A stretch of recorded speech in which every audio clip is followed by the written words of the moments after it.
the heck is this? Alright, so what's up guys, it's Nick here, and today I want to talk about editing multicam in Final Cut Pro, because it's something that I've recently used for one of my YouTube videos. If you haven't seen it, how I make my YouTube videos 2020, definitely recommend you go check it out. But that's when I use the whole multicam editing. So when are you actually going to use this? Well, for starters, if you're filming interviews, you're going to have more than one camera angle and you want to do it in the most efficient manner, so using a multicam edit will help a lot. Or let's say you're doing a podcast and you have more than one person, you're going to have multiple camera angles for each person that's on that podcast. Or let's say you're doing an unboxing sequence and you have your main wide angle that's pointed at you, but you have like a side angle, maybe a top down. You want to switch between those periodically during the unboxing to show whatever you're opening. And what's nice about this is you can have a single audio track. So if you are doing an interview, let's say you have two camera angles but you have a singular boom mic on the subject, then as you switch between the two camera angles, you can keep that same boom mic clean audio. So let's hop in Final Cut Pro and I'll show you how to do it. Alright, and here we are in Final Cut. So obviously the first thing you're going to want to do is create your project. I'm just going to call my multicam edit. I'm going to be using the clips from about 2 weeks ago where I did my how I make my YouTube videos.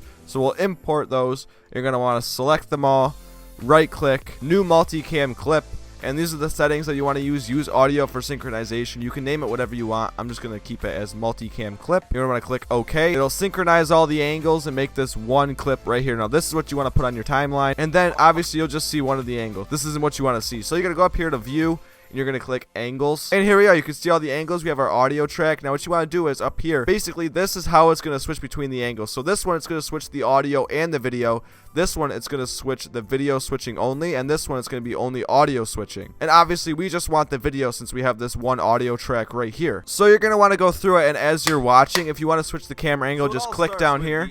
You can see right there it changed my camera angle. You're going to click here. I went back to that one. If you mess up, you can still zoom in, cut out the part that messed up, and it'll just keep going. But let's say you're chopping through and you accidentally make a mistake with clicking your angle. It's very simple to go back. You just go at the start of the clip, select it, and then click the angle that you want to be in that specific spot. And yeah, you can just go through watching it, you know, switching your camera angle. So it's a very simple process. It basically just merges everything into one clip, so you can edit it. You have your angles up here so you can switch between which one. And yeah, that's how I edited my how I make my YouTube videos, because I wanted to have the two angles to give it more of that professional feel. And that's really how easy it is. You can do this with as many as you like. You just have to have at least two. And if you have that single audio source, make sure up here you have this one selected, so that way it just switches the video.